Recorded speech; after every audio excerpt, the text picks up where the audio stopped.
Hola, ¿qué tal? ¿Cómo están? Qué gusto darles la bienvenida una vez más a Fix Rugby aquí por las plataformas de Fix, tanto por la aplicación como por el canal de YouTube. Pueden suscribirse y seguir todos los contenidos de Fix. Ya les damos la bienvenida porque tenemos muchísimos temas para hablar. Hubo ventana internacional de noviembre, jugaron los teros, jugaron los teritos también. Hubo muchísima actividad y de todo esto vamos a estar hablando. Pero además tenemos un gran invitado para charlar hoy de un montón de temas. Ahí ya lo vemos en pantalla, Santa Alfaro, pero antes hay que saludar al hombre acá, al hombre de gafas. ¿Cómo estamos, Rodo? ¿Cómo estamos? ¿Todo ¿Es bien? resaca o qué? No, la verdad que... ¿Qué te pasa? Después de lo que fue el año de los teros, podríamos decir que hermoso programa, ¿verdad? Totalmente. La verdad que estamos de fiesta. Ha sido un gran año de lo que es el seleccionado uruguayo, que lo cierra de gran manera. Ya vamos a estar hablando de lo que fue este nuevo posicionamiento, este nuevo hit histórico de Uruguay, que queda en el lugar 14 del ranking mundial. Así que bueno, nada, creo que se daba para venir de gala, de fiesta a este programa de hoy. Impresionante, impresionante. Qué arranque, Rodo. ¿Cómo estamos, Santi? ¿Todo bien? Bueno, la verdad que muy bien. Muchas gracias por la invitación y comparto la alegría de esta gran ventana de teros, que fue impresionante. Muy contento por el equipo y sobre todo por haber cerrado un año ya clasificado al Mundial y todo dado para ir al bombo 3 en el sorteo. Totalmente. El sorteo que va a ser el próximo 3 de diciembre y hay muchísima expectativa, como decía Rodo y como decía Santi recién. Una de las noticias más impactantes de la semana es entrar al ranking de World Rugby y ver a Uruguay en la posición número 14, a un puesto de Georgia, a 2 de Japón. Uno, la verdad, lo miraba esto hace 3, 4 años atrás y parecía inimaginable, pero bueno, creo que lo que ha pasado con el rugby uruguayo en los últimos años hace pensar que inimaginable ya siguen quedando algunas cosas todavía inimaginables, pero cada vez menos, ¿no, Santi? Sí, sí, sobre todo cuando uno pone perspectiva respecto a la pecera donde pescamos jugadores, ¿no? Si uno mira una foto de los últimos 15, 20 años del Uruguay, el rugby ha crecido, pero principalmente lo que nos ha pasado es que nos pegamos a la curva de crecimiento, de no perder rendimiento. Entonces, no es que hay mayor cantidad de clubes, que tenés mayor cantidad de colegios de donde sacar, sino que hay un desarrollo, pero muy poco comparado con el nivel que se creció en el último tiempo. Y una cosa muy importante es que siempre crecer de 0 a 90 es más barato, forma de representarlo nomás, que crecer de 90 a 100, ¿viste? Entonces se trabajó mucho en los detalles en los últimos años, se capitalizó la experiencia de los últimos mundiales y sobre todo se muestra un crecimiento muy grande con el Super Rugby Américas, que dio la oportunidad a toda esta segunda unidad de jugadores escalar y posicionarse en lo que es el alto rendimiento y sobre todo lo que es estar todos los días dedicado a esta tarea. Con Rodo y con la gente de rugby en general se habla mucho, Uruguay ni que hablar que ha crecido y ha sostenido ese crecimiento, pero ¿cuánto hay de que Uruguay siga creciendo y siga subiendo escalones y que quizás, y que pasa mucho en el Tier 2, de países que quizás tienen un par de años que suben, después vuelven a bajar, otros que escalan y después vuelven a bajar en unos años? O sea, ¿en qué lugar está Uruguay, digamos, de haber logrado esta posición? Por mérito propio, ni que hablar, pero también por esa inestabilidad que suelen tener los Tier 2, que quizás Uruguay en ese sostenerse ha logrado quizás llegar a este lugar. Primero es importante entender que cuando en el alto rendimiento lo que termina pagando es estar presente en ese momento, en tener el contexto para que las cosas pasen, ¿no? Cuando te sacuden o cambian las políticas o hay grandes cambios, todo eso generalmente es una gran amenaza como para ir para atrás o retroceder en el ranking o lo que está sucediendo. Uruguay tiene una ventaja muy grande que es la cercanía y el desarrollo del Estadio Charrúa. Si uno lo compara con otros países del mundo, acá el jugador que vive más lejos son 30 minutos de bondi o 15 minutos de auto. Entonces es un tema que es fundamental, ¿no? Toda la resolución logística que hay alrededor de eso ha ayudado mucho. Lo segundo es que hemos mejorado mucho la calidad de entrenadores. Han aparecido una nueva camadas que fueron jugadores mundialistas, que pasaron por procesos de alto rendimiento, estar adentro de una cancha con 60, 70 mil, 80 mil personas y entender de lo que se trataba, algunos también por el rugby profesional. Entonces, en la foto grande están llegando mejores entrenadores, mucho más información respecto a eso, y yo creo que el Centro Charrúa es el anclaje perfecto para que toda esa química termine de funcionar, ¿no? Sin una casa, sin la infraestructura que hoy tenemos, es impensable ver el resultado que estamos viendo hoy en el ranking mundial, pero lo mismo que lo que nos pasó en Copa, las dos Copas del Mundo anteriores, ¿no? Sí, yo creo que sobre todo, más que un excelente año de Teros 15 de rugby, es el rugby en sí en Uruguay, ¿no? Porque digo, más allá de que nosotros podamos discutir después si el nivel del torneo local es bueno, atractivo o no es bueno, que lo hemos charlado, si hay diferencias o no, pero uno repasa hoy que se termina, digamos, una gran parte del año y tenés un 7 ya, que vamos a pasar ahora después, obviamente, a hablar contigo, que sos parte fundamental de eso, un 7 que ya está puesto en lo que es a nivel mundial, ¿no? Que no es a ver qué pasa, sino que va y compite y está y vamos a tener una parte del circuito este B acá en Uruguay. Este fin de semana la M17 de Uruguay que logra el ascenso jugando en Argentina nuevamente, que gana todos sus partidos, que le ganó a Chile. Tenés una final de rugby uruguayo que fue espectacular, con una multitud de gente, en un partido que fue muy dinámico.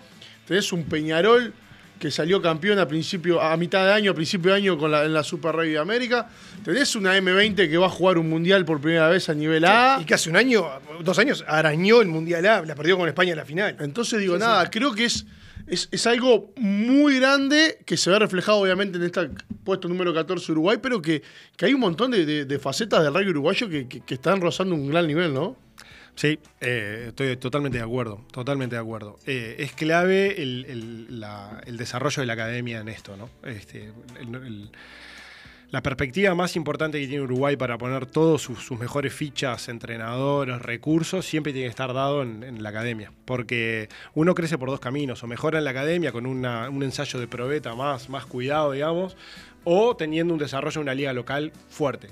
Esta segunda a nosotros no nos pasa, por volumen nomás, no importa si después los equipos juegan mejor, juegan peor, ya solo por la cantidad de partidos que jugamos en el año, por la cantidad de clubes y jugadores que hay en cada club. Es muy difícil, entonces hay un punto de mejora que es compitiendo. Eso a nosotros no nos pasa, inclusive en el rugby juvenil, entonces la academia pasa a tener un rol preponderante en eso, porque tenés que armar, los pocos jugadores que tenés tienen que llegar. Uno está acostumbrado que en el alto rendimiento existe siempre, ¿no?, como la teoría de la pirámide, donde la base es más grande y a medida que se va llegando, llegan los del alto rendimiento. Nosotros, un país tan chiquito y sobre todo el rugby, que es de nicho, tendemos a hacer una teoría más como de la torre. Los 3 o 4 jugadores que tenés que hacer todo lo posible para que lleguen. Entonces se corta esto de la base, porque no tenemos 10.000, 15.000, 20.000 jugadores. Entonces los pocos que tenemos hay que desarrollarlos, cuidarlos, pero también presionarlos para que las cosas terminen sucediendo. Entonces ahí es un gran momento para entender que la academia está recibiendo ese apoyo. Y una cosa muy importante también es que logramos la estabilidad también a nivel de heteros, inclusive con un cambio de staff técnico, ¿no? Que generalmente es muy complejo poder lograr lo que se terminó logrando con un cambio de staff tan reciente.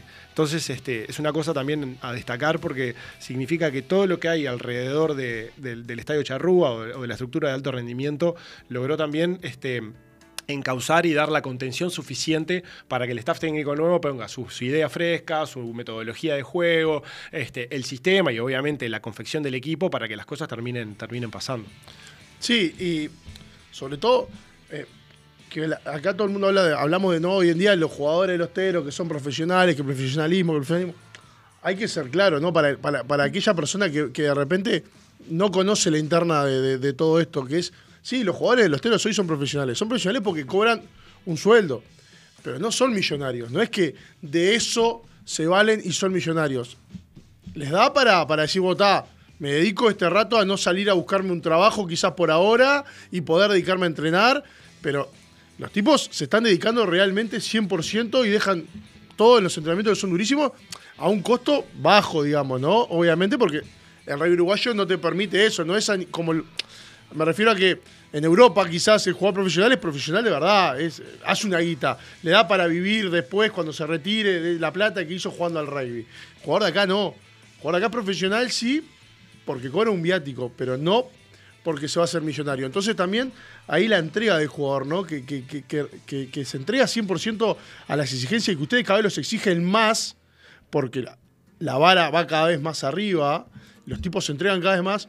y tiene un apoyo económico, porque es un apoyo económico, no es un sueldo que vos digas, vas a vivir de eso, ¿no? Entonces la diferencia ahí, y si así como nosotros decimos hoy, Uruguay, qué país exportador de jugadores de fútbol, de abajo de una piedra te sale un jugador de fútbol y saca...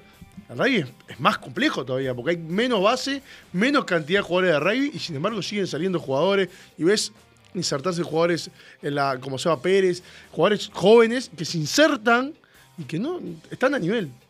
Totalmente. Ahí hay varias análisis, digamos, uno, si querés, como 3 franjas grandes para dividirlo.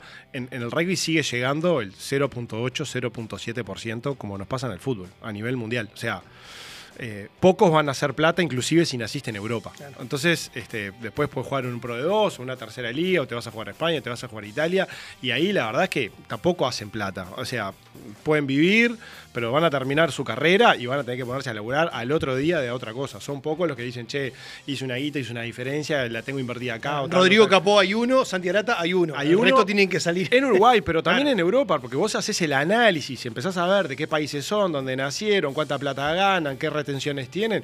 Y no es que... Lo que pasa es que, obviamente, comparado con el fútbol, es un deporte que reparte otra suma de dinero, ¿no? Mucho más baja que lo que reparte el fútbol. Pero en términos, si uno lo traspola y lo pasa a estadística, es más o menos lo mismo. Llega poca gente y muy poquita, además, hace algún dinero. Acá en Uruguay, nosotros tenemos el segundo y tercer corte tenemos 2 realidades. La primera, que a nivel de academia y cuando entran al alto rendimiento, que es la puerta de entrada, es el M20, son chiquilines que están todavía ejecutando el liceo, ¿no? Desarrollándose en quinto y sexto, y alguno quizás empezando facultad. Pero por el estrato socioeconómico donde se mueve el rugby es mitad lo que los pueden bancar los viejos, y después ellos entregar su tiempo y su destino a la selección nacional. Y después, a partir del 21-22, Uruguay logró un combo como te pasa en las universidades en Estados Unidos, ¿no? Donde entran a la universidad a los 20 años y lo único que tratamos de pensar es que el jugador está para estudiar y para aprender a jugar al rugby. Entonces, todo eso va a pasar hasta los 24, 25, 26 a reventar. Entonces, nuestra obligación es siempre tratar de acompañarlos con el estudio o una segunda carrera que de alguna forma al otro día no quede varado, en términos de decir, bueno, dedicó toda su vida al rugby nacional o a los teros o a los teritos, y que de alguna forma mañana no tenga qué otra cosa que hacer. Entonces, apuntalar eso es clave. Y lo que vos decís, Rodolfo, es determinante. Es acompañar la carrera, que a veces se le promociona, se le puede pagar, ayudar con la facultad privada, y si no, la otra es un viático que acompaña la vida.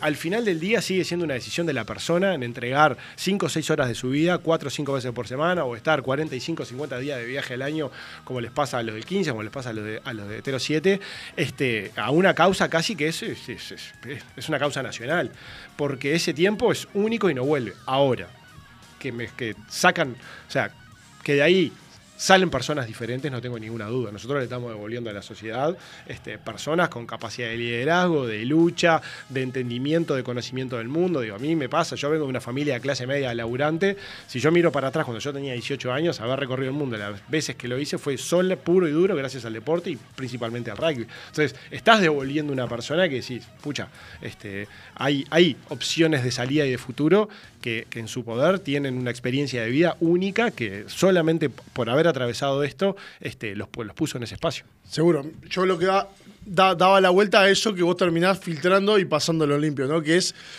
al final del día, ellos deciden dar sus 5 horas de vida a esa causa nacional. Que la gente no entienda, que la gente no malentienda que, no son profesionales. No. Sí. El que no conoce la realidad puede llegar a pensar que son... Apenas cubrís gastos. Exacto.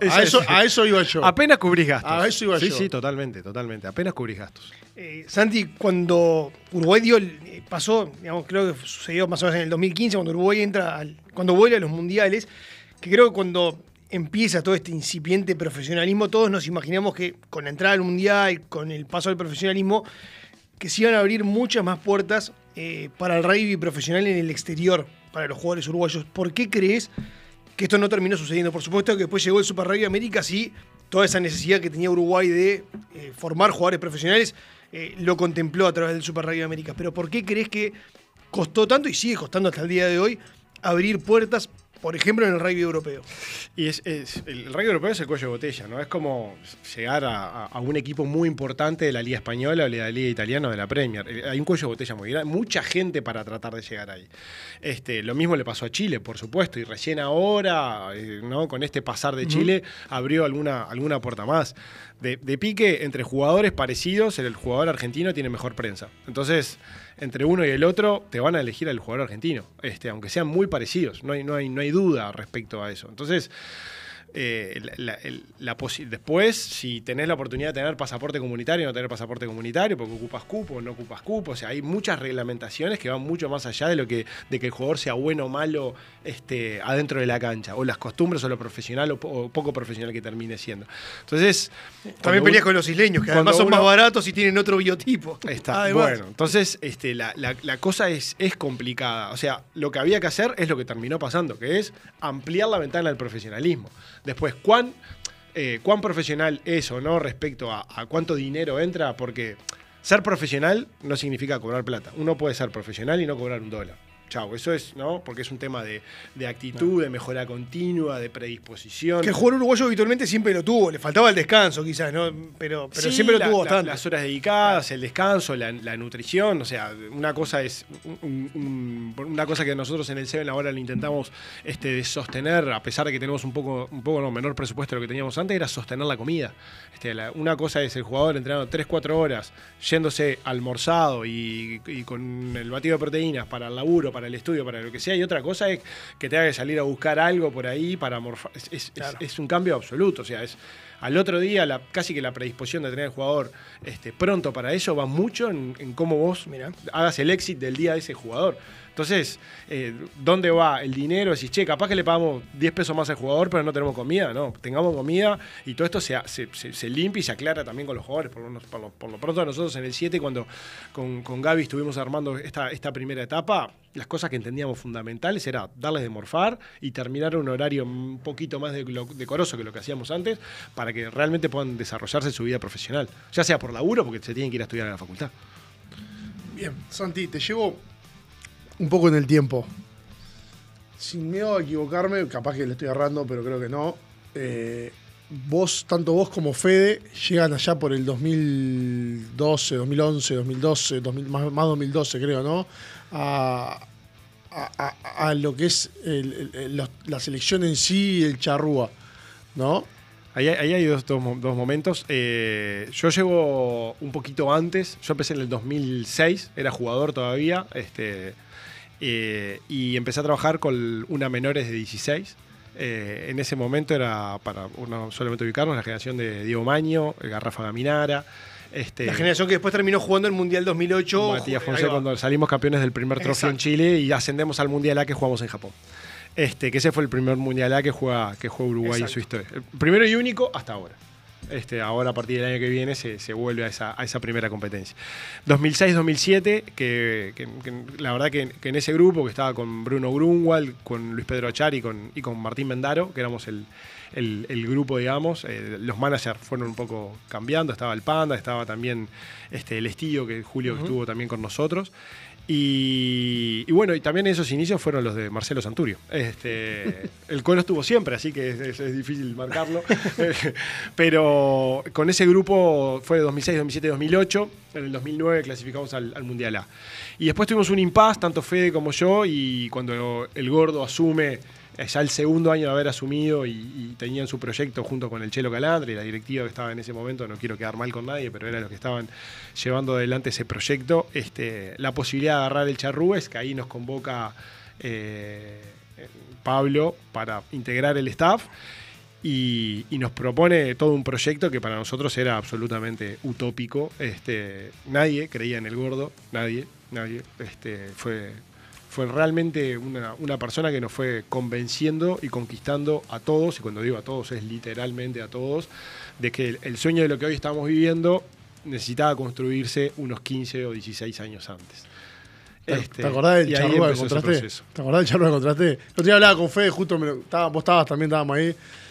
Hablábamos con Fede de lo que era aquellos años. Fue una locura. Fue una locura. Yo creo que lo hemos hablado mucho con esa camada, digamos, de que cuando alguien ingresa al Charrúa, un joven ingresa al Charrúa, debería recibir una charla de personas como vos o los que estuvieron desde ese inicio, solamente para valorar y agradecer lo que tienen ahí, porque hoy llegar, tener el gimnasio, tener la cancha, tener entrenadores, una bolsa de pelota, batidos de proteína, lo que sea, nutricionista, entrenadores, parece que fuera algo muy normal, pero fue literalmente sangre, sudor y lágrimas y hubo que dejar la piel, literalmente hubo que dejar la piel. Se terminaba de entrenar en esa época y te dabas media vuelta, dejabas la bolsa de pelotas y agarrabas un balde de pintura y te ponías a pintar el Charrúa. Y era a ese nivel. O venir con la bordeadora para plantar, sacar las cosas. De hecho, tuvimos una época que le llamamos el patio carcelero, que fueron 2 pretemporadas de las más duras que nosotros hemos vivido, con 0 material, en un lugar donde los pastos eran de la altura de Rodolfo. Donde hoy está el gimnasio. Donde hoy está el gimnasio, hasta que se techó y se hizo toda la obra que se hizo. Pero eso era un patio que era como realmente. Nosotros jodíamos con Prison Break, que era una serie que había en ese momento, pero era muy similar, era oscuro. Y eso el 4 de enero no podías creer. El calor que así se nos desmayaban los jugadores. Y fue un cambio muy grande, y el esfuerzo de todas esas camadas que se juntaron para generar este punto de quiebre fue gigantesco. Entonces son parte de la historia, pero a su vez son parte de los responsables de tratar de ayudar a transmitir esto, porque hoy en día es muy difícil que los pibes lo valoren y lo entiendan. Uno se acostumbra muy, muy rápido a lo bueno, ¿no? Y me incluyo, por supuesto, ¿no? Esto de que a veces no tenés comida y decís, che, ¿cómo que no hay almuerzo? Y sí, y ahí caían con los tuppers y las cosas, y había que hacer malabares para poder darle la mínima estructura. Un cuento muy gracioso, con esto cierro, es que nosotros cuando empezamos la primera pretemporada en el Charrúa, 6 de la mañana, iban entrenando por grupos. Entonces, con Fede habíamos conseguido unos TRX, que son unas bandas que uno se cuelga con el propio peso corporal. Entonces, en el primer turno, me acuerdo que llegó Ale Nieto, el Garrafa, el Colo Leivas y creo que Santi Vilaseca también. Entonces, le habíamos colgado un arco de fútbol que había, ¿no? Entonces, en el turno de las 6, el Cochi. Y Cochi Durán. Entonces, en el turno de las 6 vinieron esos jugadores y a los 10 minutos, claro, el arco que no soportó más el peso de esas 4 personas, se nos vino abajo. Entonces, para el segundo turno ya estamos en peores condiciones que para el primero. Y decíamos con Fede, ¿cómo hacemos para en 4 meses estar pensando que nosotros nos vamos a meter adentro de un mundial? Y fueron parte de las cosas que fuimos construyendo. Y nosotros también, con eso decirle a los jugadores, chiquilines, esto es lo justo y necesario. Ni nosotros nos creíamos, pero era parte de lo que teníamos que montar, porque fue una época muy difícil, pero muy linda. Fue muy linda de recorrer. ¿Cuánto tuviste que ver vos? Recuerdo en aquel momento cuando empezó también, que llevabas a Forlán también a entrenar allá, en la construcción de lo que hoy es el Centro de Alto Rendimiento, justamente en ese proceso de desarrollo del estadio. Y yo creo que más que yo, logramos que la gente confiara en lo que nosotros proponíamos. Y con esto hay un cuento muy bueno del Chelo Calandra. Era el 26 de diciembre 2013 y le habíamos pasado una orden de compra de un gimnasio, que el primer gimnasio compró el centro de Charrúa, a Chelo Calandra. Y se la pasamos. Lo vamos a importar así, lo trae el laburo, no importa, era todo anecdótico. Pero antes de comprarla, el Chelo estaba en el banco y me llama. Y me dice, escuchame una cosa, ¿vos estás seguro de lo que vamos a hacer? ¿Vos conocés a esta gente que yo le voy a girar acá N plata, que era en ese momento, que para nosotros era una fortuna? Y aparte, el Chelo le iba a girar de su cuenta confiando que después todo eso iba a volver. Y le digo, Chelo, cerrá los ojos y dale para adelante. Y fue así, colgó, pum, apretó el botón y a partir de ahí salieron los fondos y empezó a construirse eso. Y lo mismo cuando llegó el equipamiento, armarlo, que los jugadores estuvieran ahí, las descargas, limpiar.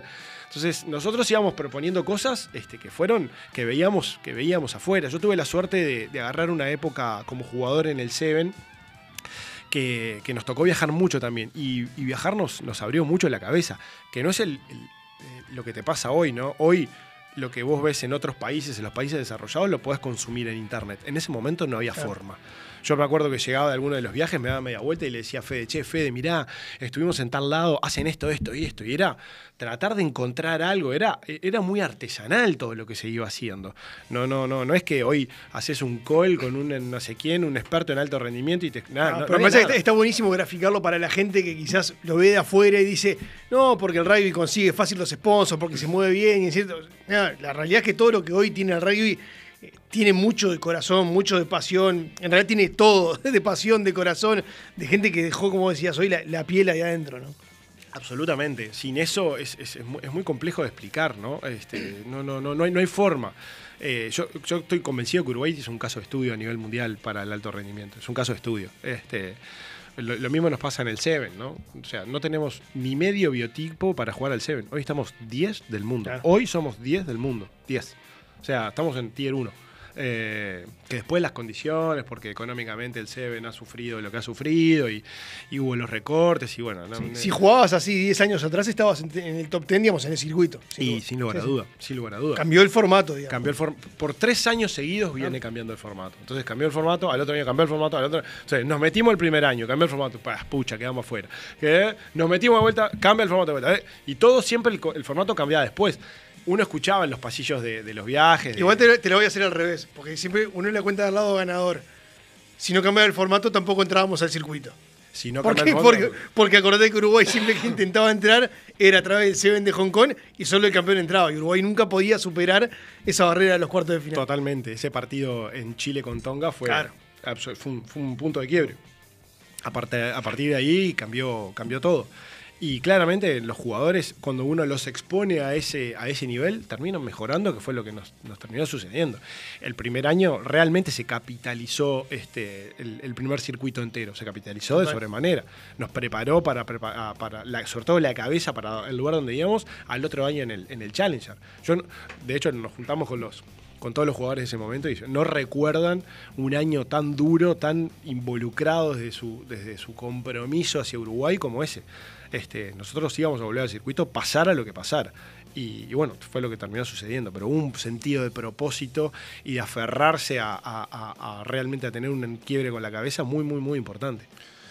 Yo siempre sostengo que tenés un poder de convencimiento muy grande, ¿no? Sos una persona que convence desde las palabras y sobre todo sos de esos profes que cuando vos estás corriendo está al lado tuyo todo el tiempo diciéndote algo, ¿no?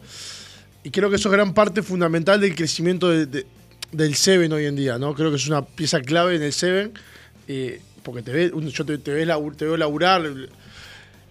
¿Dónde está la clave, Santi, del crecimiento ese? Porque la verdad, nosotros hablábamos con el tambor.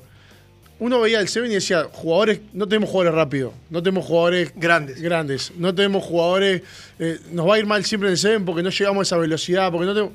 Sin embargo, hoy competimos par a par con cualquiera. Y tenemos jugadores rápidos, y tenemos jugadores de vuelta fuerte, y tenemos jugadores que se miden.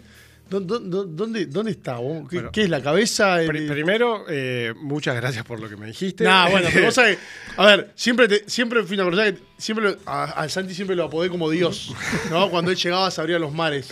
¿No? Es un tipo como que tiene con ese poder de convencimiento y de hablar te convence de todo, ¿no? Es como que llega la palabra sagrada. A mí me gusta mucho la docencia. Si tuviera que decir qué sos verdaderamente, me siento docente ante todo. Y dentro de lo que es la docencia, me gusta mucho el acercamiento y entiendo que la conexión con las personas es todo. A partir de ahí uno puede, primero que nada, generar el vínculo de confianza para con la otra persona, sobre todo para cuando tenés que decir cosas duras, porque cuando no todo fluye y es lindo y qué bien que jugaste y son rosas, es difícil, ¿no?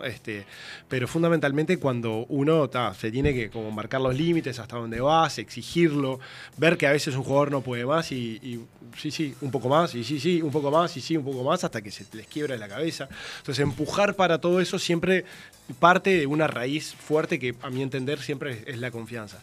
Después cada persona lo traduce de forma diferente. A mí me gusta la cercanía, que es un poco lo que capaz que decía Rodolfo desde ese lugar. Y respecto al 7, yo creo que Uruguay tuvo una oportunidad, un momento de cambio muy grande a nivel del 7 y después tuvimos la suerte de juntar una camada superlativa. superlativa. Donde casi todos los puestos los tenías cubiertos por un potencial de buenos jugadores que necesitaban desarrollo, tiempo y exposición para consolidarse, y fue lo que terminó sucediendo. En ese momento, sobre todo cuando agarra Ivo ahí, cuando estaba la pandemia, todavía empezando y saliendo también desde ese lugar, se confió en un proceso y empezó muy paso a paso.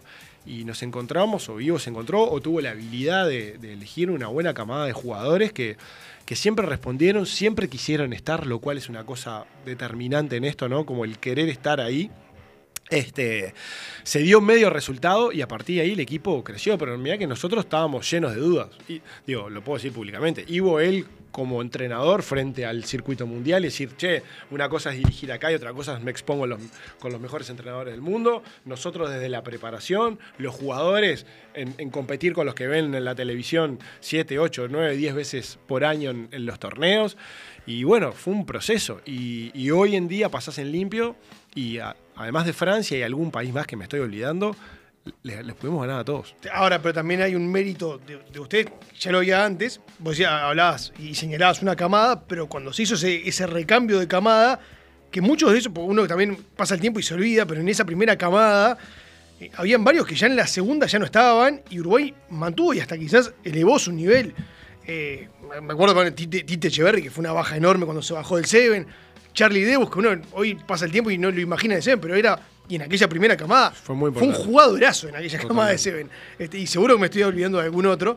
Él salva un try contra Tonga con Bauti Basso, creo que es, y fue total. Fue el try que nos terminó después metiendo ya. De aquella generación que incluso jugó el Mundial en el 2022 en Ciudad del Cabo, que fue impresionante. Y hay muchos jugadores que terminaron pasando por ese proceso. Todos fueron apuntalando. El Seven es muy duro, no solamente de entrenar, sino una de las cosas que te va sucediendo es que una vez que estás adentro del circuito es muy difícil. Es muy difícil. Solamente porque sean uno de los viajes lo ve como algo qué lindo, pero es muy jodido. Los jugadores en el primer año del circuito nosotros cruzamos 123 usos horarios. Cuando te vas para Asia son 2 días de ida y son 2 días de vuelta. Llegás destrozado, el biorritmo apenas se te acomoda y estás tomando decisiones en tu reloj biológico para que un fiyiano no te mate a trompadas a tus 3 de la mañana. Entonces, es exponerte todo el tiempo. Y hay un momento que, yo me acuerdo que llegábamos, no se desarmaban los bolsos ni las valijas, te daban media vuelta y a los 15 días estabas arriba de un avión. Pasaba el año y decís, ¿qué me pasó? Porque es muy difícil, o sea, uno ve como las partes lindas y aparte lo que se publica en redes sociales y lo que... Los paseos, las fotos, las cuentas, pero lo que te muestra el World Rugby, lo que te muestra las cuentas del Seven o la propia de ese torneo, esa etapa que te tocó, pero es durísimo. Y los fines de semana de torneo, es casi que duermen 4 o 5 horas los pibes. Arrancás a las 5 o 6 de la mañana y terminás a las 12 de la noche. Y al otro día de vuelta, 5 o 6 de la mañana y terminás otra vez a las 12 de la noche. Entonces es muy duro. Y cuando antes se jugaba la doble etapa, más jodido. Cuando empezaba la doble etapa, el índice de lesiones se multiplicaba. Empezabas a ver uno que pasaba en silla de ruedas, otro en muletas, uno que salía en ambulancia. Era muy jodido. Hoy, por suerte, eso se dividió y está ayudando a que el cuidado del jugador sea un poco mejor. Santi, ¿hasta cuánto puede llegar a crecer Uruguay más de lo que ya creció? Uno mira el ranking, hoy arrancamos el programa hablando de eso. Los países que hoy tiene por encima Uruguay son países que uno desde hace años los ve que están lejos de Uruguay. Quizás Georgia es un país que hace 20 años estaba a la par de Uruguay o quizás por debajo, pero Georgia es uno de los países que más ha crecido también en los últimos años y está por encima de Uruguay. El otro es Japón, un país que invierte muchísimo dinero, que tiene una de las ligas más potentes del mundo, que tiene un poder económico gigantesco. Son los que están por encima de Uruguay hoy, los más cercanos ahí en el ranking. Después ya entras en el top 10, o sea, ya estás en un nivel estratosférico. ¿Cuánto más puede llegar a crecer Uruguay? Yo me haría la pregunta de cómo hacemos para no bajar. Comparto. Eso. Sí. Yo te iba a decir una cosa. Comparto. Sentado acá, cómodamente sentado, ¿no? Me la animo a cualquiera de los dos. Este Uruguay de hoy, me la animo a cualquiera de los dos. Los vi el fin de semana, jugaron Japón-Georgia. La verdad, poquita cosa. Este Uruguay de hoy, como está jugando, me la animo mañana. Ponelo mañana que me la animo con este Uruguay. Y al convencedor serial, ¿qué le dejás? Si vos te No, animás, yo- imagínate el convencedor. No, yo sentado acá, el convencedor que los convence y los lleva al partido. Es difícil. Yo creo que se van a venir momentos de mucho movimiento. Primero parten de las decisiones de World Rugby actualmente. Todo lo que está pasando en World Rugby hoy lo vamos a ver en 2, 3 y 4 años. No es ya, se va a tardar. Y después, en Georgia el rugby es una política nacional.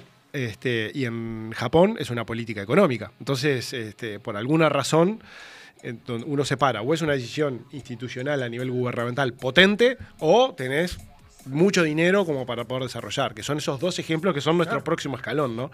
Entonces es muy complejo. En Uruguay no pasa ninguna de esas dos cuestiones, ni tenemos billetera infinita como le puede pasar a Japón, o una buena billetera, ni tampoco el rugby es un problema de Estado, ¿no? Entonces, como sigues en Georgia, apoyado directamente desde presidencia del gobierno. Entonces es muy complejo generar el escenario para que eso termine sucediendo. Además, Japón desarrolló su propia liga, es una liga súper competitiva que lleva jugadores clave, ¿no? A nivel mundial. Entonces, chau, compiten a buen nivel. Y después lo que te pasa en Georgia, que estás a 1 hora de avión de las mejores ligas del mundo. Entonces acá, ¿cómo haces para de alguna forma clonar o generar escenarios similares? Es muy difícil, es muy difícil. Una cosa determinante es, capaz que es polémico, pero hay que apoyar a los clubes todo lo que se pueda. Lo que pasa que hay, ¿no?, siempre una dicotomía entre el jugador que forma, entre comillas, el club. Yo creo que el club es el lugar donde nace el jugador. Después se termina desarrollando donde el jugador quiere, que son, ¿no?, donde uno termina poniendo toda su energía. Algunos son en el club para toda la vida y otros serán en las estructuras profesionales. Pero sin lugar a dudas nosotros tenemos que como centro charrúa, tratar de seguir empujando el desarrollo de entrenadores en los clubes, que eso es determinante. Porque eso es lo único que te acorta un poquito más la brecha cuando entran a la academia. Y el rol de los clubes es determinante. No solamente es el nacimiento de eso, sino que es la esencia amateur sostenida en el largo plazo. Gracias a eso es que hoy el jugador de rugby, cuando decide estar en el alto rendimiento o probar su oportunidad para el alto rendimiento, es donde da el extra todo el tiempo. Es gracias a ese trabajo que han hecho los clubes que verdaderamente se enseñan la esencia de este deporte. Bueno, nosotros el otro día fuimos por otro lado, que fue por el lado de la apertura hacia los jugadores con algún arraigo uruguayo, con alguna raíz uruguaya. ¿Tá? Como pasó ahora con el caso de estos jugadores. De Cotarmanac. Exacto. Sí. Nosotros el otro día fuimos por el lado de qué pasa, cómo se lo va a tomar el rugby uruguayo, si realmente se hace una apertura a buscar jugadores con raíces uruguayas, ¿no? Esta es una... A ver, los uruguayos nosotros somos muy orgullosos de eso. A Argentina le pasa lo mismo. Yo creo que nos sentimos un poco reflejados en eso. Pero si sacás estos dos países, de ahí para afuera, todo el mundo. Pasan todo el mundo y en todos los deportes. Esto es bien importante, ¿no? Porque hace 2 meses atrás, en un campeonato de la IAF, festejamos el récord exactamente. Entonces festejamos el récord de esta chica que al final fue causa nacional saber si era uruguaya o no era uruguaya. Y después empezás a analizar y a todos los países les pasa lo mismo. O Francia está como está porque las colonias no pescan jugadores o talentos deportivos en las colonias. Si las colonias no existiesen para Francia, Francia estaría en otro escalón. Y a Países Bajos lo mismo en el fútbol.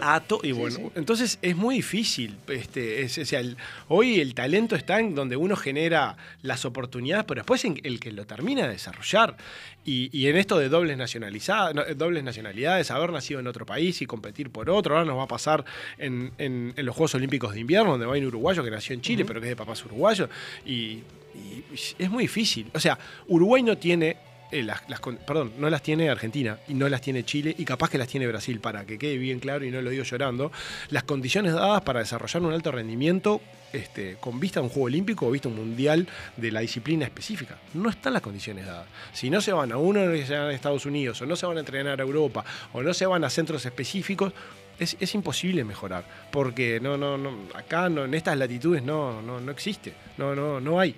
Si vos veías en los Juegos Olímpicos lo que armaban los comités y te sentías realmente así, o sea, Brasil es una potencia en el mundo y Argentina hace lo que puede y es Argentina, o sea que es lo cual es una locura. Y hoy, en los deportes de tiempo y marca, se ha quedado un poco relegado y el deporte de colectivo y de toma de decisiones es absolutamente determinante. Una cosa muy importante que lo hablábamos el otro día con un entrenador es que el IQ, el pensamiento del jugador uruguayo de rugby es muy alto.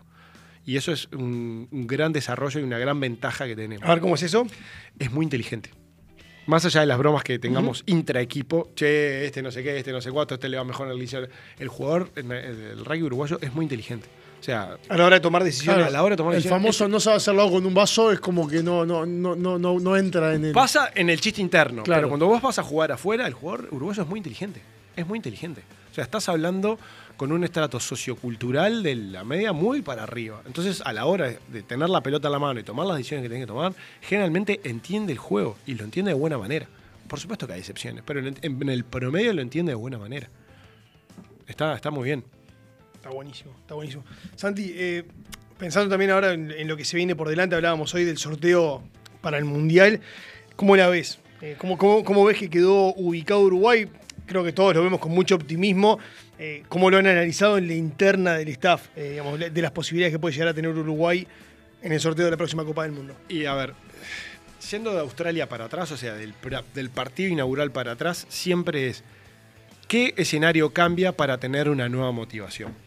Porque si vamos a ir a un mundial más a hacer un buen papel o choquear el mundo como nos pasó con... O sea, es ese partido que robás y después ya sabés que la serie no la pasás.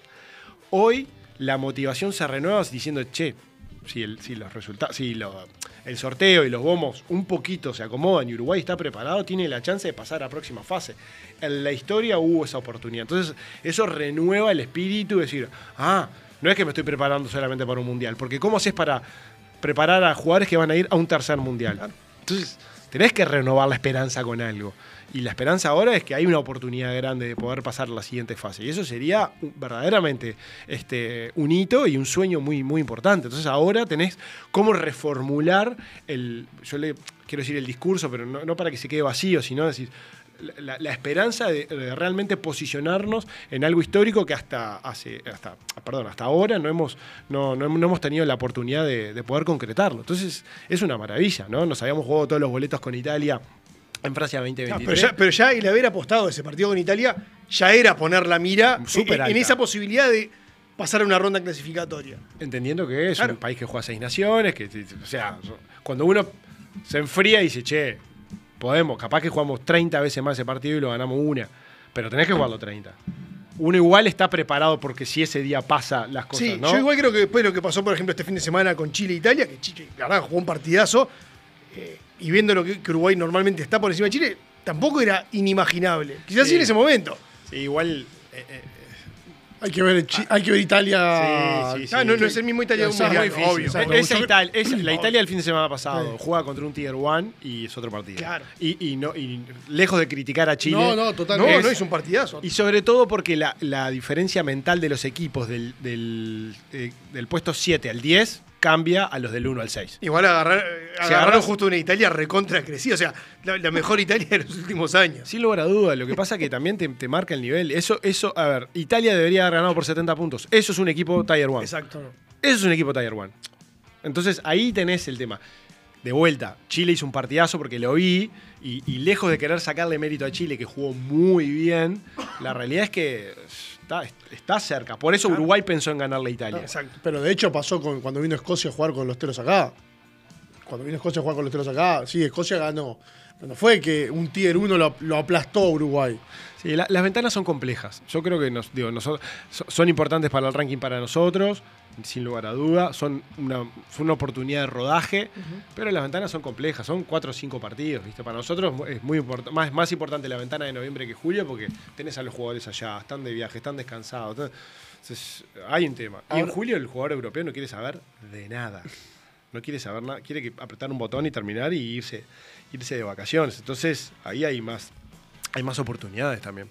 Ahora, aparece ahora, aparentemente, por lo que vi por ahí, una nueva zanahoria, que es que en el año que viene habría están intentando armar como dos especies de torneos. Viste que ahora la ventana de noviembre y de julio se juegan las principales selecciones, los mejores del sur y del norte se cruzan. Y por lo que vi, están intentando armar algo parecido con lo que sería Tier 2. En lo mismo, ¿no? Que entraría Uruguay, Chile, entraría Georgia, entraría creo que Tonga, ¿no? La nueva Nations Cup. Ahí va, armar como un seis naciones abierto, digamos. Hay como una nueva zanahoria ahí para los teros, ¿no? Vamos a ver, primero que nada me parece súper interesante el formato de competir. Que no juegues solamente por el partido ventana y que si ganaste medio punto para el ranking o perdiste medio punto para el ranking, sino que haya algo más. Eso a mí me parece súper interesante, a título personal, lo digo, no lo digo ni como representante del Charrúa ni Uru, me parece súper interesante porque agrega esto de si gano, por cuántos puntos, si hago 4 tries, si tengo amarillas.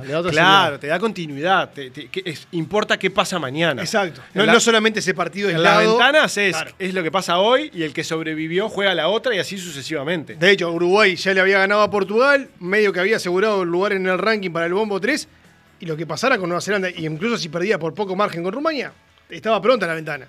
Pues ya le había ganado el partido que tenía que ganar. Ahora te pone a otra adrenalina. Entonces me parece súper interesante esto de competir. Empiezan otros desafíos, porque también no es que viajas a Chile solamente. Capaz que te tenés que cruzar, ir al Pacífico, y ya sabemos los desafíos logísticos que eso lleva. También va a llevar más presupuesto. Hay algunas dudas que, digo, si bien no es mi trabajo, pero después lo analices y claro. ¿Cómo vamos a solucionar todo esto? ¿Quién se mueve? ¿Cuánto antes llegás? ¿Cuáles son las condiciones? ¿Qué hotelería tenés? Digo, hay toda una organización y la logística tiene mucho peso a la hora de concretar el rendimiento. Uno para prepararse necesita unas condiciones y un presupuesto, pero después es determinante lo que te pasa cuando uno se sube al avión y se va. Cómo viaja, cuánto antes llega, en qué lugar va a estar, cuáles van a ser las condiciones de entrenamiento. Es ese 95-100 que tiene que estar fino para realmente después ir y terminar de la faena, digamos, respecto a lo que te vas preparando. Pero al modo resumen me parece que el formato es súper interesante. Va a traer competencia mental en esto de no suelto, juego partido, que incide para el otro, incide para el otro, incide para el otro. Y además de renovar solamente el sistema, me parece que con eso ya es importante. Y salir una zanahoria al jugador. Es romper la estructura, ¿no? Y romper la estructura siempre es sano. Después vemos, porque esto se ve con el tiempo y hay que analizarlo. Y te lleva 2-3 torneos, no es que en un botón ya funciona. O sea, entender cómo va a ser el sistema, hay cuestiones reglamentarias que probablemente se terminen de definir ahí, entonces todavía falta mucho, a priori parece interesante. Sí, incluso yendo más adelante en el tiempo, obviamente, ¿no? Pichot dejó entrever la intención de que por allá, por el 2035, se pueda organizar un mundial en América, donde también participe Uruguay y Brasil y Chile de esa organización de un mundial, ¿no? Sería fantástico. Sería fantástico. Yo creo que queda un poco lejos, pero sería fantástico. El público de rugby a nivel mundial se mueve y viaja. Vos, no sé, nos pasan el Seven de Dubái, para que se hagan una idea nomás. Ese fin de semana en la sede de Dubái mueve 572.000 personas. Ese fin de semana. 572.000 personas en el evento. O sea, la gente del rugby viaja mucho. Si uno ve la serie El Seis Naciones, de los British and Irish Lions, cuando realmente los grupos de viaje son gigantescos. Entonces vos ves en Australia, en Sudáfrica, en Nueva Zelanda, donde les toca ir una gran parte de la tribuna vestida de rojo. Y después si eso lo divisa a nivel país, la mayoría de los países de rugby tienen el poder para terminar de viajar. Si el que clasificó de Zimbabue o nosotros Uruguay, ir a otro país, y somos 3 gatos locos. La masa la movés con los buenos y los potentes y los países que económicamente están fuertes, que son los tier 1 o los 10 principales países. Viajan. Y esos viajan. Viajan de a decenas de miles. Viajan de a decenas de miles. Va a haber desafíos logísticos, pero Brasil organizó una Copa del Mundo de fútbol, organizó un Juego Olímpico. O sea, están pasando cosas. No es que hay hubs importantes de aeropuertos acá como para poder llegar. Y tenés lugares donde descargar. Inclusive los aeropuertos del interior de la Argentina cada vez están mejor. Entonces, hay sin lugar a dudas el desafío va a ser más logístico de la gente que cualquier otra cosa. Después, instalaciones se mejorarán para los procesos mundialistas, pero para mí sería una gran oportunidad de poder recibir una Copa del Mundo en Sudamérica. Y estamos preparados y hay estadios muy buenos como para poder albergarlos. Santi, ¿cómo viste, yendo a lo último que dejó Uruguay su último partido del año? ¿Cómo viste el partido de Uruguay con Rumania? Si fue lo que te esperabas, si Uruguay definitivamente marca estar un escalón por encima de Rumania, algo que también años atrás, no digo que era inimaginable, pero sí cambió la tendencia. Rumania estaba por encima de Uruguay con claridad, y Uruguay logró superar ese escalón. ¿Se marca como una tendencia clara de que Uruguay está por encima hoy de Rumania o son partidos? Yo creo que son momentos, que pueden ser grupo de 2 o 3 partidos, o un año y medio, un semestre y medio. No es que hoy Uruguay está mejor. Hoy Uruguay estuvo mejor en este año. Hay que ver qué pasa porque es súper dinámico. Rumania puede darse media vuelta y traer jugadores de otros lugares y reforzarse. Claramente, siempre nuestra vara fue Rumania como un punto de quiebre importante. Exacto. Y eso hoy está, pisamos fuerte y Uruguay está mucho mejor. A mí ya me había sorprendido mucho, a todos, la ventana de julio y el partido que tuvimos acá. O sea, no hubo rival, ellos ni siquiera querían jugar. O sea, creo que a todos creo que tampoco es la distancia que hay real entre Uruguay y Rumania. No es la Rumania, distancia, ¿no? Pero también es la foto de un equipo. Un equipo tan mentalmente tan entregado. Es difícil pensar que va a tener crecimiento. Claro. Capaz que Rumania se tiene que terminar de deshacer para resurgir. Generalmente en esos procesos de deconstrucción y donde uno se termina como de romper mentalmente hablando, es donde aparecen las nuevas oportunidades. Digo, a mí como uruguayo, ojalá se mantenga así porque claro, es lo que nos conviene. Y sobre todo ver a los chiquilines poder concretar estas cosas, que se celebren y que traigan una energía vital que para nosotros en este momento es clave. ¿Te sorprende el crecimiento que está teniendo y el protagonismo que agarró, por ejemplo, recién lo veíamos en imágenes ahí, Santi Álvarez, que es un jugador que desde que debutó con Teros en Japón ya mostró cosas interesantes hace un par de años, pero que en este último año quizás tomó la posta de otra manera? Y Santi te diría que es el premio a sí mismo del esfuerzo que hace. Es uno de los jugadores más disciplinados que hay en el plantel de Teros, por lejos, un Teros Peñarol.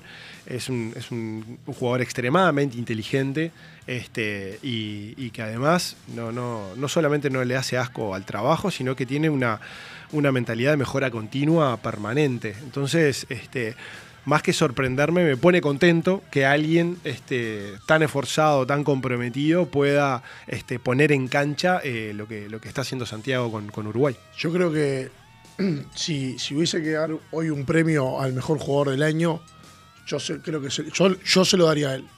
Por la evolución que tuvo, ¿no? Porque la verdad que es un jugador que lo hemos hablado lo que ha mejorado con el pie a los postes hoy es casi infalible, porque ha mejorado como jugador, como toma de decisiones, porque ha asumido el protagonismo, porque juega en un lugar donde tiene a uno de los mejores 9 del mundo como competidor, en una competencia en la cual no solo tienes al mejor, sino que no vivís con el mejor. Vos entrenás solo durante todo el año y un día te cae el mejor y convivís 2 días con el mejor. Entonces competís contra algo que no ves, contra algo que no te medís, contra algo que vos te lo imaginás. Y a su vez, digo, yo tengo la patente de verlo en un partido con Peñarol el año pasado, que es suplantado en el entretiempo y verlo llorando en el banco de suplente por el mal partido que había jugado y cómo tipo logró renacer de esas situaciones y hoy ser el 9 de Uruguay y ser uno de los mejores jugadores. Es la verdad que admirable. Comparto. Si querés te sumo en esa misma línea. Cuando en Francia 2023 Santi le toca no jugar, digamos, uno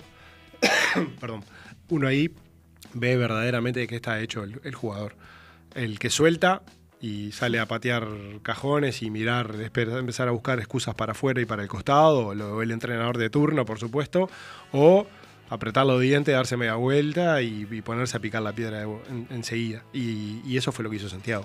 Yo creo que ahí está el mensaje más importante que hay de él con él mismo y de él hacia el resto del grupo, que fue un apretar los dientes y ponerse a trabajar en las cosas que tenía para crecer y mejorar sin mirar o hacer que la puteada para afuera durara más de 5 segundos. Entonces, Santi, te queremos agradecer. No, absolutamente. Te queremos agradecer muchísimo por este ratito. Nos quedamos sin tiempo. Queda, obviamente, tela para seguir charlando muchísimo más, así que la puerta queda abierta para una nueva invitación, pero te queremos realmente agradecer muchísimo. Nada, muchas gracias a ustedes, la pasé muy bien, siempre hablar de rugby es un placer, es como, ¿no? Uno podría estar todo el día en esto, y bueno, queda pendiente hablar un poco después de más de 07. Perfecto, me encantó. Rodo, nos tenemos que ir. Muchísimas gracias. Sí, nada, la verdad que agradecerle a Santi por haber venido. Obviamente sabíamos que esto no iba a pasar, que nos íbamos a quedar sin tiempo. No pudimos ni siquiera llegar a la instancia de cómo él llega al rugby, de dónde juega, de su champañá querido. Así que bueno, nada, quedará para otro programa esa parte. Así que nada, Santi, vamos arriba y nos estamos viendo. Muchas gracias, saludos a todos. Chau, chau.